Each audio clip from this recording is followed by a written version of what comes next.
మా ఆడబిడ్డలను కోరుతున్నాను. ఈ గ్రామంలో కూడా నేను లెక్కలు చూశాను. మామూలుగా ఒక భార్యాభర్తకి 2 పిల్లలు ఉండాలి. 2 కంటే తక్కువ ఉంటే జనాభా తగ్గిపోతుంది.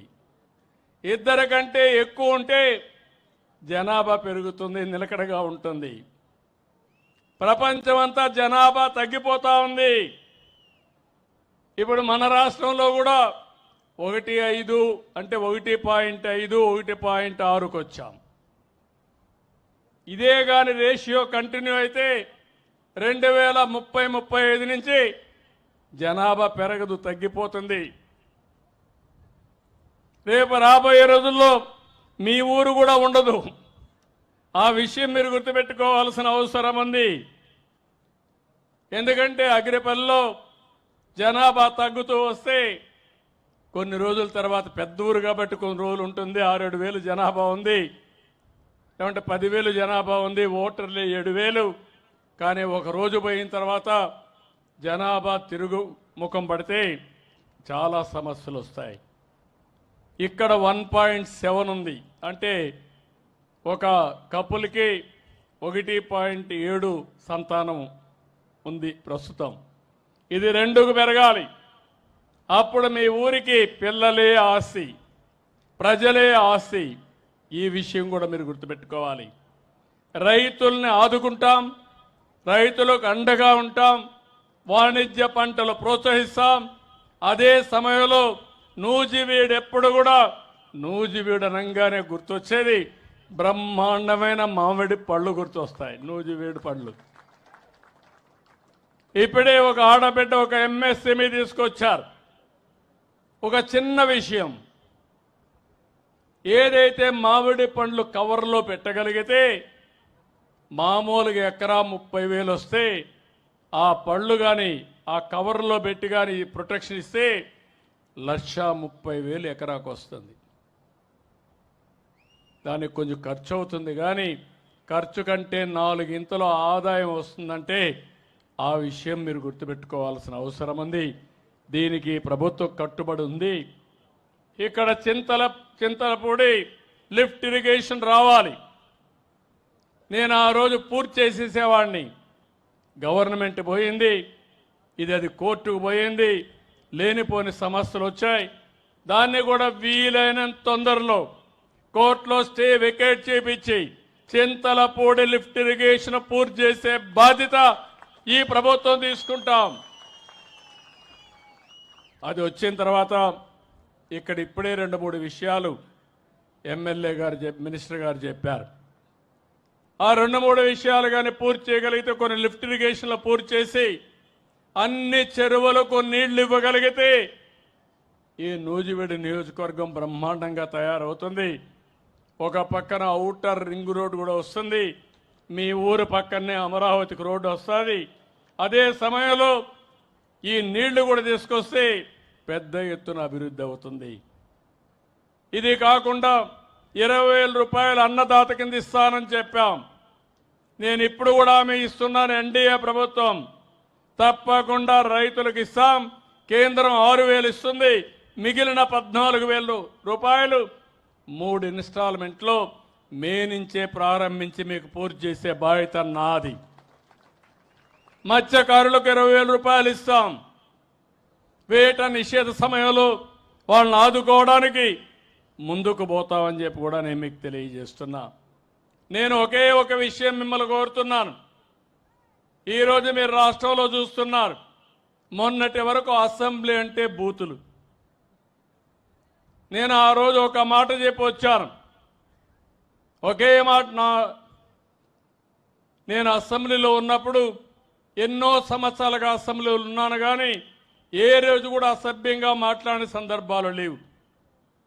రాజకీయ నాయకులు హోరీగా పోరాడతాం, ప్రజల కోసం పోరాడతాం, ప్రజాహితం కోసం పనిచేస్తాం. అలాంటి సందర్భంలో నన్ను అవమానం చేసినప్పుడు నేను ఒకటే మాట చెప్పాను, ఇది గౌరవ సభ కాదు, కౌరవ సభ. మళ్ళీ గౌరవ సభ చేసేదానికి క్షేత్రస్థాయిలో పనిచేసి గెలిచి అసెంబ్లీలో అడుగు పెడతా అన్నాను, పెట్టాను. మళ్ళీ చూశాను. ఎక్కడ చూసినా ఆడబిడ్డల పైన అసభ్యంగా పోస్టులు పెట్టడం సోషల్ మీడియాలో. నేను రాజకీయాలు సేవల కోసం చూశాను. ఇప్పుడు రాజకీయాలు దిగజారిపోయినాయి. సోషల్ మీడియా వచ్చింది. ఇష్టానుసారంగా నేరస్తుల అడ్డాగా మారిపోయే పరిస్థితి వచ్చింది. అందుకే నేను ఒకే మాట చెప్పాను, ఈ మాట కట్టుబడున్నా. ఎవడైనా సరే సోషల్ మీడియాలో క్యారెక్టర్ అసాసినేషన్ చేస్తే అదే చివరి రోజుగా మీకుంటుందని హెచ్చరిస్తున్నా. గౌరవప్రదంగా బతకనియండి. సమాజంలో మీకు చేతనైతే విలువలు నేర్పించండి. మీకు చేతనైతే సమాజ హితం కోసం పనిచేయండి. ఆదాయం పెంచండి. ఆరోగ్యాన్ని పెంచడానికి పనిచేయండి. లేకపోతే చేత కాకపోతే ఇంట్లో పడుకోండి. పిల్లలకు నేరాలు నేర్పించండి. రౌడీజం నేర్పించద్దండి. ఇది మంచి పద్ధతి కాదని కూడా హెచ్చరిస్తున్నా. నేను చాలా ఏళ్ళు చూసా. ఒకసారి నేనే మోసపోయా. ముఖ్యమంత్రిగా ఉన్నా నిద్రలేసి చూశాను. ఎవరైతే వివేకానంద రెడ్డి గుండెపోటుతో చనిపోయాడు. నేను అనుకున్న పాపం మన ప్రత్యర్థి ఆయన గుండెపోటు చనిపోయాడు అని అనుకున్నాను. అనుకుంటే అది గుండెపోటు కాదు, గొడ్డలి వేటు. తర్వాత తెలుసుకోవడానికి చాలా సమయం పట్టింది నాకు. అంటే ఒక ముఖ్యమంత్రినే మోసం చేయగలుగుతున్నారంటే మీరొక లెక్క అని మిమ్మల్ని అడుగుతున్నా. హత్య చేసి ఆత్మహత్యగా చిత్రీకరించే మనుషులుండే ఈ రోజుల్లో, తిరిగి కేసులు పెట్టే ఈ రోజుల్లో వాళ్ళని సమర్థవంతంగా ఎదుర్కోవాలన్నా లేదా అని మిమ్మల్ని అడుగుతున్నా. ఏమంటారని మిమ్మల్ని అడుగుతున్నా. ఎదుర్కోవాలంటే గట్టిగా చప్పట్లు కూడా చెప్పండి, ఇది మంచి పద్ధతి కాదని. ఇది అడిగితే మా మీద ఇష్టానుసారంగా మాట్లాడతారు, క్యారెక్టర్ అసాసినేషన్ చేస్తారు. నేను ఒకే మాట చెప్పాను, ఎవరైనా సరే తప్పులు చేసే వాళ్ళ పట్ల ఈ ప్రభుత్వం చండ శాసనుడిగా ఉంటామని హెచ్చరిస్తున్నా. మంచి చేయండి. నిన్న కూడా చూస్తున్నారు మీరు. నిన్న అనంతపురకు పోయి ఎన్ని డ్రామాలు ఆడుతున్నారు. నేను అడుగుతున్నా మిమ్మల్ని, నేను ఎప్పుడైనా స్వేచ్ఛగా తిరిగానా రాష్ట్రంలో? మాజీ ముఖ్యమంత్రిగా చూశారా 5 ఏళ్ళు మీరు? 19, 24 ఎక్కడ తిరగలేకపోయాను. ఇప్పుడు ఎవరు ఎక్కడ తిరగాలన్నా ఇబ్బంది ఉందా అని మిమ్మల్ని అడుగుతున్నా. స్వేచ్ఛ ఉందా లేదా అని మిమ్మల్ని అడుగుతున్నా.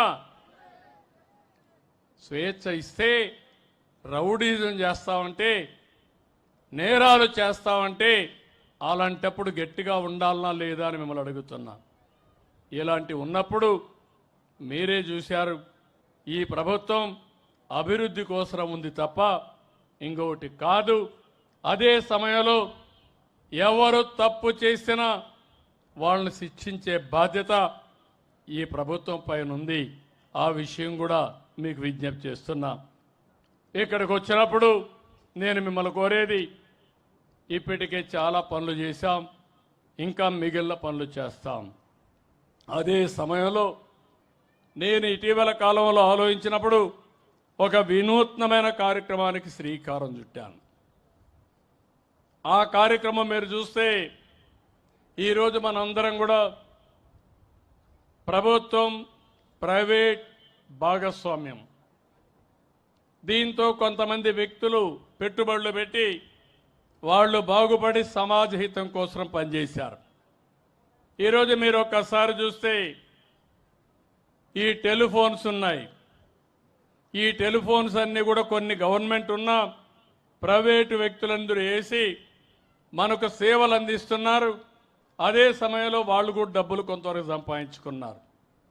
కరెంటు విషయంలో అదే జరుగుతుంది, రోడ్ల విషయంలో అదే జరుగుతుంది, పోర్ట్లు ఇలాంటివి చాలా వచ్చాయి. ఈరోజు నేను ఆలోచించిన విధానం ప్రభుత్వం ప్రైవేట్ పీపుల్ భాగస్వామ్యంతో మిమ్మల్ని అందరినీ ఆదుకునే కార్యక్రమానికి శ్రీకారం చుట్టాను. జీరో పావర్టీ అన్నాను. తెలుగులో ఎతికాను కానీ మంచి పేరు దొరకలేదు. అందుకే ఇదే బాగా అర్థమవుతుందని జీరో పావర్టీ అన్నాను.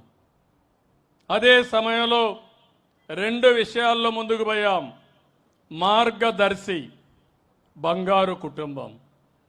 మార్గదర్శి అంటే ఎవరైతే మీకు మార్గాన్ని చూపిస్తారో, మీతో అనుసంధానమయ్యి మీ ఇంటికి సహకరిస్తారో వాళ్ళని మార్గదర్శిగా పెట్టుకున్నాం. అదే సమయంలో ఎవరైతే బాగా పేదవాళ్ళుగా ఉన్నారో వాళ్ళని బంగారు కుటుంబాలుగా పెట్టుకున్నాం. మీకు అవకాశాలు వస్తే ఇప్పుడు మేము ఇక్కడ ఉన్నాం. ఇక్కడే నూజివీడు ప్రభాకర్ గారు ఉన్నారు. ఈ నియోజకవర్గంలో పుట్టాడు. నూజివీడు సీడ్స్ పెట్టాడు, టెక్స్టైల్స్ పెట్టాడు, అనేక పరిశ్రమలు పెట్టాడు. దగ్గర ఒక 5,000 కోట్ల రూపాయలు టర్నోవర్కి రీచ్ అయ్యాడు. 10,000 మందికి ఉద్యోగాలు క్రియేట్ చేశాడు. ఎక్కడ పుట్టాడంటే ఈ నూజివీడులోని ఒక మారుమూల గ్రామంలో పుట్టి ఒక పారిశ్రామికవేత్తగా తయారయ్యాడు. ఇలాంటి వాళ్ళు ఎన్ఆర్ఐస్ వచ్చారు, పారిశ్రామికవేత్తలు వచ్చారు, వ్యాపారవేత్తలు వచ్చారు. వాళ్ళందరికీ ఒకటే విజ్ఞప్తి చేశారు, మీరు ఈ స్థాయికి వచ్చారంటే దానికి కారణం